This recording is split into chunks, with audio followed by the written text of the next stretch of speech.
Gaza से आने वाली मिसाइलों को आखिर आयरन डोम कैसे मारता है, ये समझने के लिए आपको सबसे पहले जानना होगा कि आखिर आयरन डोम में क्या क्या चीज़ें लगी होती हैं।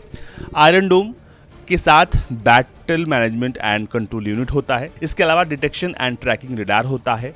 और फिर बारी आती है लॉन्चर की, जिसमें 20 मिसाइलें होती हैं, 20 इंटरसेप्टर मिसाइलें होती हैं। आखिर ये काम कैसे करती हैं, तो इसको समझने के लिए आपको इस वीडियो को अंत तक देखना होगा। सबसे पहले आप ये समझ लीजिए कि एक इंटरसेप्टर जो है वो किसी भी एरिया को आसानी से बचा सकता है। जैसे ही कोई मिसाइल दागी जाती है, सबसे पहले उसे पकड़ता है इसका डिटेक्शन और ट्रैकिंग रडार।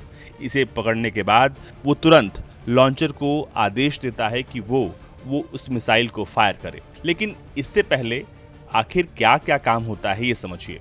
अब जैसे ही मिसाइल फायर होती है तो उस मिसाइल का क्या रेंज है, कहाँ जाएगी, कौन से इलाकों को वो हिट करने वाली है, इसको सबसे पहले पता लगाया जाता है। और ये जैसे ही पता लगता है, इसके बाद काम शुरू होता है। ऐसे में सबसे इंपॉर्टेंट हो जाता है battle management and control unit, जहां से सिग्नल जो है बाकी ऑपरेशंस और कमांड्स को भेजे जाते हैं, ताकि जो तमाम आयरन डोम तैनात हैं वो एक्शन में आ जाएं और उस पर्टिकुलर मिसाइल को वो पकड़ पाएं। अगर मान लीजिए कि दुश्मन ने 100 रॉकेट दागे हैं, तो 100 रॉकेट कहाँ जाकर गिरने वाले हैं, इन सब का एनालिसिस जो है वो किया जाता है। ऐसे में डिटेक्शन और ट्रैकिंग रडार उनके मूवमेंट्स पर नजर रखते हैं, उनके प्रोजेक्टाइल को देखते हैं और ये पता लगाते हैं कि रिहायशी इलाकों में क्या ये मिसाइलें गिरने वाली हैं। अगर ये रिहायशी इलाकों में गिरने वाली होती हैं तो उससे पहले ही ये उन्हें आसमान में ही मार देते हैं।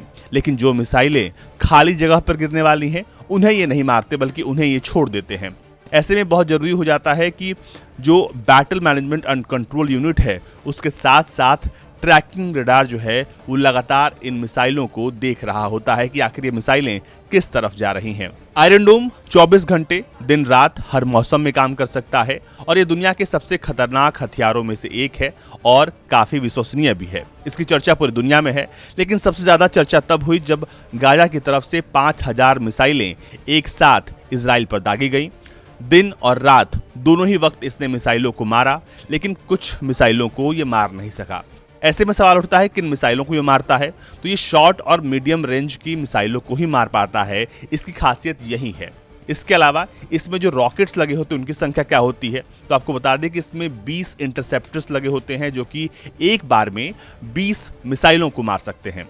इसकी जो सबसे खास बात है वो ये कि किसी भी आ रही मिसाइल के लीथल वॉरहेड को ये हवा में ही तबाह कर देता है। और जो डेजिग्नेटेड इलाके हैं जिनको सुरक्षित रखना है, ये उस इलाके में किसी भी मिसाइल को आने नहीं देते हैं। सबसे खास बात ये है कि इसके जो बैटल मैनेजमेंट और कंट्रोल यूनिट है, ये सब कुछ मोबाइल है। ऐसे में इसका डिप्लॉयमेंट और इसको इस्तेमाल करना किसी भी देश के लिए ज़्यादा आसान हो जाता है। गाजा हमास के मौजूदा युद्ध को देखते हुए आयरन डोम बेहद अहम है। और आयरन डोम काम कैसे करता है, ये आपको कैसा लगा, जरूर बताइए।